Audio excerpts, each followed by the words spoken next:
അപ്പോൾ ഇന്നൊരു മിനി വ്ളോഗാണ് കേട്ടോ. അപ്പോൾ സാനക്കുട്ടീനെയൊക്കെ ഇതാ പുറപ്പെടുപ്പിച്ചിട്ട് അംഗനവാടിയിലാക്കാൻ വേണ്ടി വന്നിക്കുകയാണ്. പിന്നെ ചേച്ചി ഇന്ന് വന്നിട്ടുണ്ടായിരുന്നില്ല കേട്ടോ. അപ്പോൾ ചേച്ചിയുടെ കുട്ടീനെ സ്കൂളിലാക്കി.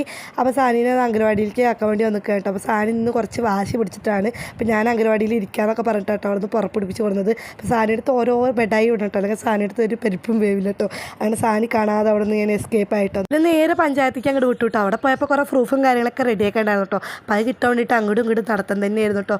നമ്മളൊരു കാര്യത്തിനാണെന്ന് കഴിഞ്ഞാൽ 50 വട്ടം നടക്കുക അറിയില്ല, അങ്ങനെ 50 വട്ടം നടക്കേണ്ട അവസ്ഥയായിരുന്നു കേട്ടോ എൻ്റെ കാര്യം.